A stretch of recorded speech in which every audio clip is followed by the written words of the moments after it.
sector of agriculture, and in agriculture we know that what important role it plays. Which sector? Primary sector. Primary sector. Clear? And generally when we are talking about the economy of India, what kind of economy? Agrarian economy. Clear? Because we have studied in the economics. Economics में हमने पढ़ा था ना that primary, secondary and tertiary sector. No doubt the importance of tertiary sector is increasing. Clear? But primary sector is still contributing maximum as far as providing of job opportunities is concerned, and especially during the COVID times when we saw that the manufacturing sector, clear, the tertiary sector suffered huge losses because the industries were closed, clear, people lost their jobs. It was agriculture which continued, clear. So there are only certain problems which the Indian agriculture is facing, but on the whole we are going to read in this chapter about the types. First of all, types. So first is primitive subsistence farming. So as the name itself suggests, primitive means something which is old fashioned, clear, or something which was done in the earlier times when we are using the word primitive. And subsistence is, this word is there in both intensive subsistence also and primitive subsistence also. So generally when we use this word subsistence, we mean that those crops which are grown or cultivation which is done for the consumption of the farmer and his family.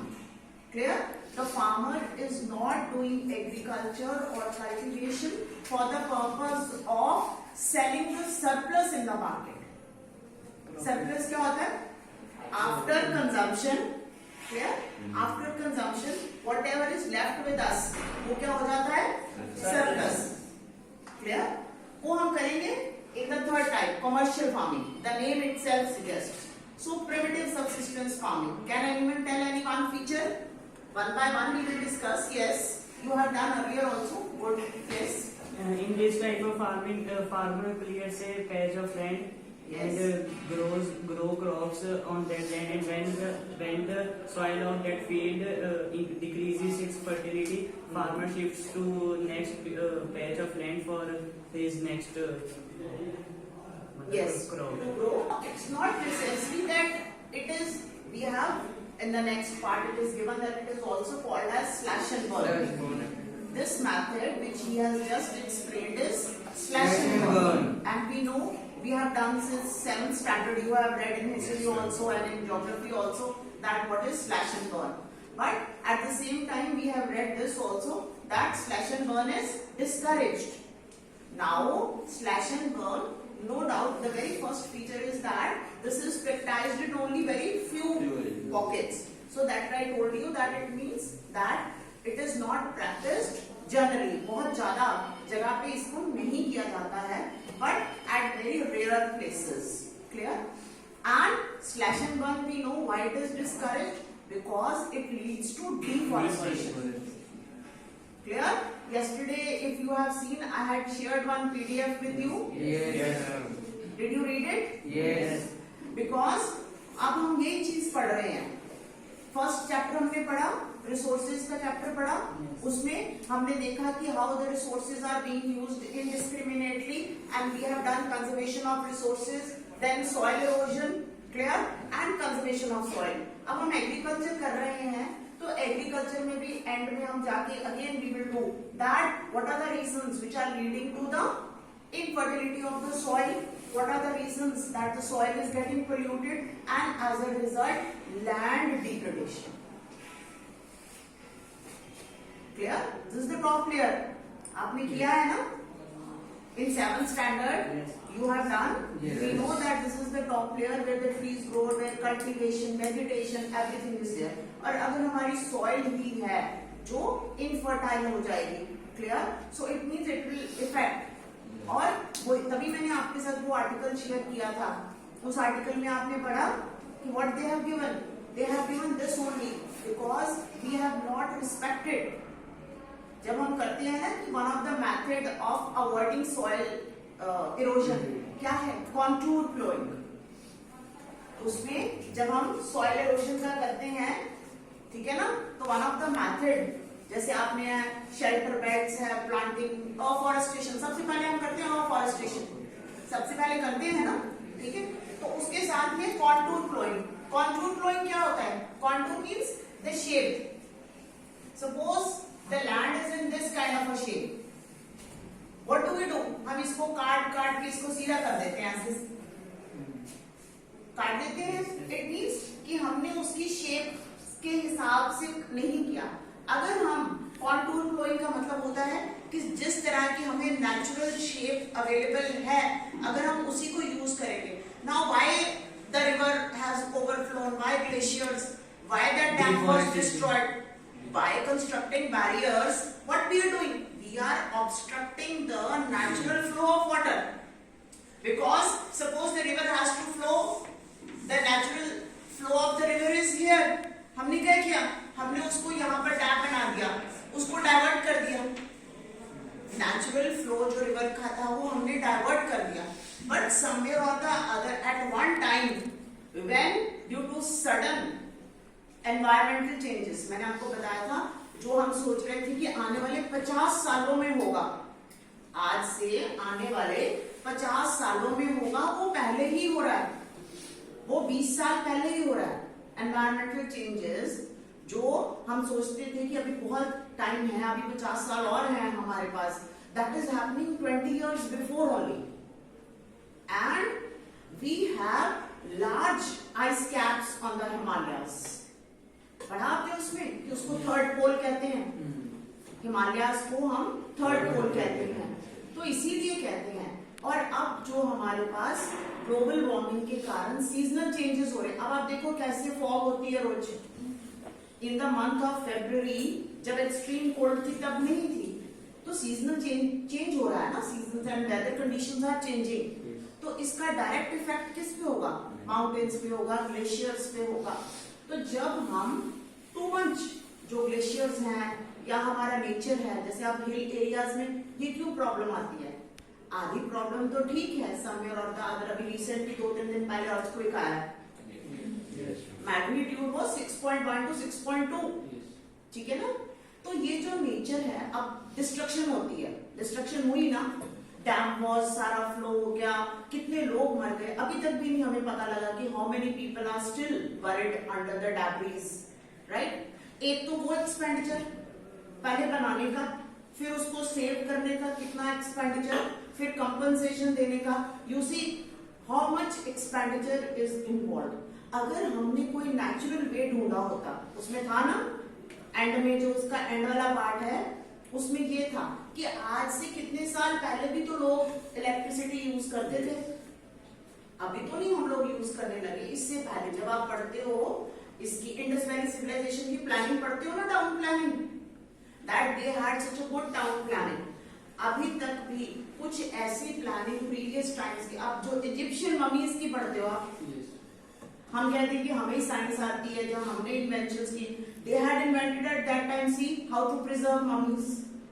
जो preservation of human body है उसको उन्होंने देखो जो technique उस time पे सोचा. Clear? So it's not there.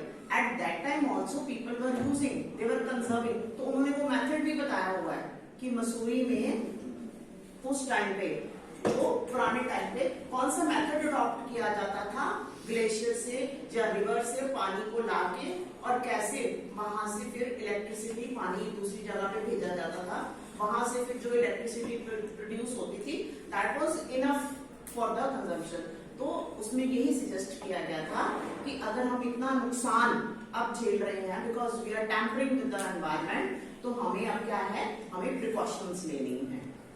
We should go back to work. अभी हमने देख लिया कोविड-19 में सारी कार्स बंद हो गई, सब कुछ बंद हो गया, तभी लाइफ चली ना.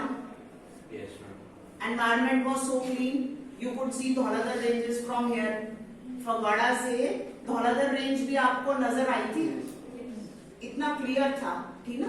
तो it means that we are destroying nature. तो ये जो हम ज्योग्राफी में सारा कुछ पढ़ रहे हैं, besides studying all these types and everything, हमें करंट सिचुएशंस को भी समझना है।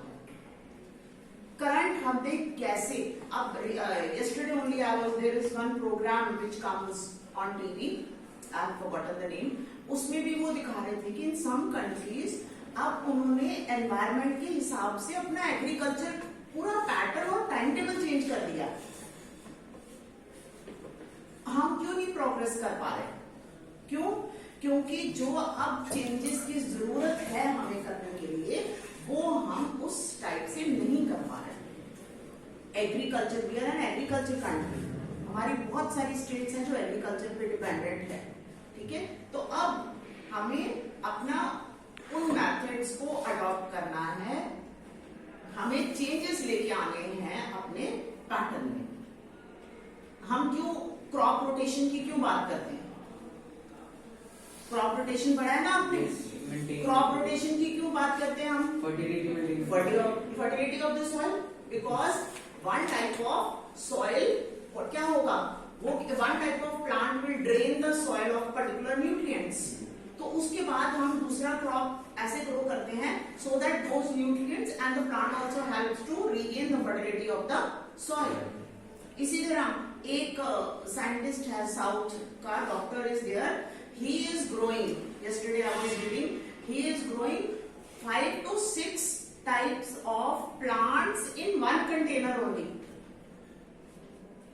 What he has done, he has made, जैसे एक हाइट का उसने कंटेनर लिया है, उस पे डिफरेंट लेवल्स रख लिए हैं, and he has combined such plants, जैसे एक की लॉन्ग स्टॉक है तो उसको डेप्थ चाहिए। सपोज ऊपर हमने जैसे स्पिनिच ग्रो कर ली, स्पिनिच को ज्यादा डेप्थ नहीं चाहिए, उसने उसको टॉप लेयर पे लिया, क्लियर। फिर उसके साथ वाली लेयर पे उसने कैरेट या रेडिश ले लिया जिसको थोड़ी डेप्थ चाहिए, ठीक है। फिर उसके साथ नेक्स्ट उसने वो स्टॉक वाला वो प्लांट ले लिया जिसको और थोड़ी लंबी डेप्थ चाहिए। This way he has selected and he is growing 4 to 5। उसमें एक फ्रूट ट्री है, जैसे एक कोई वेजिटेबल है, एक जैसे मैंने आपको स्पिनिच का एग्जांपल दिया, and 1 to more were there. One was I think so banana fruit और समथिंग, जिसकी लॉन्गेस्ट स्टॉक की स्पेस चाहिए थी। सो उनको बैलेंस बना के उसने 4-5 लेयर्स में उस वे से डिस्टेंस छोड़ के एक ही कंटेनर में 5 प्लांट्स ग्रो किए, एंड उसने पूरा दिखाया था कि all plants are very healthy and they are growing very nicely. तो ये सारी चीजें हमें सीखनी है। ये हमें कहां से पता लगती है? When we read, we are reading our textbook, it's all right, but textbook के अलावा कितने चेंजेस हो रहे हैं। अगर हम एग्रीकल्चर पढ़ रहे हैं, अब हम सिर्फ वही लर्न कर रहे हैं जो हमें इतने साल पहले से हम लर्न कर रहे हैं कि ये था, all right, for the examination point of view you need to do it, आपको ये सब कुछ पढ़ना है, but wherever we can use our current knowledge, that's why I share it with you, कि बहुत सारी ऐसी चीजें हैं जो हम पढ़ रहे हैं और उसके साथ हम यूज कर सकते हैं अपनी करंट नॉलेज। कंजर्वेशन के मेथड हमारे पास वो 4 ही हैं, अब बट और कितने सारे हैं। अब ये जैसे I also came to know yesterday, मैंने जब ये इसके बारे में पढ़ा तो मुझे भी इसके बारे में कल पता लगा कि हाउ, अब आप साइंस में भी पढ़ते हो, बॉटनी पढ़ते हो ना, बॉटनी और zoology का पता है, बॉटनी पता है ना, study of plants, this is study of plants. उन्होंने उसको स्टडी किया और स्टडी करके उनको इस वे से ग्रो किया दैट कितनी कम स्पेस भी लगी, प्लस अब हम प्रॉब्लम कहते हैं कि हमारे पास इतना किचन गार्डन नहीं है, हमारे पास स्पेस नहीं है, हम कैसे ग्रो करें, एक ही वेजिटेबल ग्रो करें, 2 ग्रो करें। तो he is growing, he thought of that method and is growing successful, clear. तो एग्रीकल्चर जब हम पढ़ रहे हैं तो हमें उसके साथ रिलेटेड और भी कुछ ऐसी करंट चीजों की नॉलेज होनी चाहिए। That's why I share all this information with you, कि हमें सिर्फ वो तो जरूरी है ही है जो हमारे टेक्स्ट बुक में दिया we are doing, but this kind of information always helps you to make your answers much better and improves your knowledge about the particular subject, clear. हाँ जी, so let's come back to the primitive subsistence farming में एक तो हमने किया that it is called by that name also. Then next what we have done, next is when the name itself primitive is there, it means that it is used, yes, the kind of tools which are equipment are used are very simple tools are used. Clear? Simple का मतलब होता है not very advanced. They are not using tractors, threshers, all. They are using very simple tools, basic tools which are required for agriculture. अब जैसे हम घर में kitchen gardening करते हैं तो हम भी तो प्रिमिटिव वैसे ही करते हैं. Yes, ma'am. It's very simple to remember. अगर आप सोचो कि शायद एक पता नहीं ये कौन सी टाइप है प्रिमिटिव सबसिस्टेंस. अब हमारे घर में आपकी किचन गार्डन है या दूसरा गार्डन है तो हमारे पास कितनी इक्विपमेंट है. वी हैव फ्यू इक्विपमेंट्स, थोड़े से टूल्स ही हैं हमारे पास विच आर वेरी, बट हम उससे कर रहे हैं ना. ठीक है. So these tools, then the farmer is growing for his consumption of his own family. Clear? The purpose is not to sell these in the market. Next, that he is using natural fertilizers. Use of chemical fertilizers is not there. So natural fertilizer को हम क्या कहते हैं? What are the name? Yes, manure. Clear? In 10th standard when you are writing the answer, you have to write the exact word. अगर हम manure करें लिखेंगे तो we know that what it means. We don't have to explain that. Organic farming या manure हम word use करते तो हमें पता है. जब हम कहते हैं केमिकल फर्टिलाइजर तो immediately it comes in my mind that it is something which is manufactured. When we say manure we know it's compost. आपने पढ़ा है आजकल तो बहुत लोग, we are doing it in the school also. We are making compost for the whole garden of the school, in the school itself only. We are utilizing all the leaves and dry leaves, etc. And we are preparing. In the senior wing also, in the junior wing also, we are preparing in the school only. Clear? So, that way we are managing waste also, and at the same time we are preparing manure for our plants. Clear? So, this is primitive. Then, intensive subsistence farming. What you have to do? You have to write in brief the features. While revising, you have to write in brief. Clear? With comma, small patches of land, comma, clear? Simple tools. Then you don't have to write full sentences. You know we are doing about farming, types of farming. जो उसी में use हो रहा है. जब आपने sentence बनाना है तो in the primitive subsistence farming you can always make a sentence. While learning, you always have to write very brief points. Is it clear? Yes, ma'am. Next, similarly for intensive subsistence farming, the characteristics are mentioned and commercial. You can what you can do is you can also make a table. As we have made table of soil types. Soil types का हमने table बनाया है ना. Yes, ma'am. इसी chapter का, agriculture chapter का बनाया हुआ है ना. Yes. इसी तरह आप रिवाइज करने के लिए इसको 3 कॉलम्स में बना लो. ऊपर इनके नाम लिख लो. क्लियर? और नीचे इनके फीचर्स लिख लो. जरूरी नहीं है कि अगर प्रिमिटिव के आपने 5 फीचर लिखने हैं तो इंटेंसिव के भी 5 ही होंगे और इसके भी 5 ही होंगे. But when you are writing, you must remember that the first thing should be, जो भी आपका फर्स्ट पॉइंट है वो उस टाइप को डिफाइन करता है. In the book, it's not written like that. ऐसा नहीं लिखा होता है बुक में. Clear? What you do? You straight away, जैसे बुक में फर्स्ट पॉइंट है वही फर्स्ट पॉइंट आप बना देते हो. You are to read the paragraph. Paragraph पढ़ के आप देखो कि सबसे पहला पॉइंट कौन सा बनना चाहिए. और सबसे पहला पॉइंट वो होता है जो इस चीज को डिफाइन करे. हमें पहले पढ़ने में क्लियर हो जाए कि अगर हम कमर्शियल फार्मिंग की बात कर रहे हैं तो इसका मतलब ये है. Is it clear? You can always get what is commercial farming. Suppose you get to define what is commercial farming. तो फिर आप कैसे डिफाइन करोगे? It is farming which is. Raise your hand, stand up and speak. If you want to give the answer, then tell what is commercial farming. You must know how to start your answer. Yes. Commercial farming is a type of farming in which a farmer grows crops in order to sell them in the market. In the market, yes. And then for the purpose of selling in the market, obviously when we are doing business, selling in the market is for the purpose of earning profit. Yes. Clear? So उस time पे उसके बाद हमें इसके features देने हैं कि commercial farming को क्या है, what are the features, how further we can define what is commercial farming. Is it clear? Yes, ma'am. So next you have the cropping seasons. We have the Rabi, Kharif and Zaid. Which season is going on? Rabi farming. Yes, wheat has been sown. Yes. When it will be harvested? When we celebrate? Basaki. So with this you should remember. Clear? What kind of temperature is these days? You can, now it is the growing time for the wheat. You might have seen in the fields, in Fagwada, around Fagwada, there are so many fields.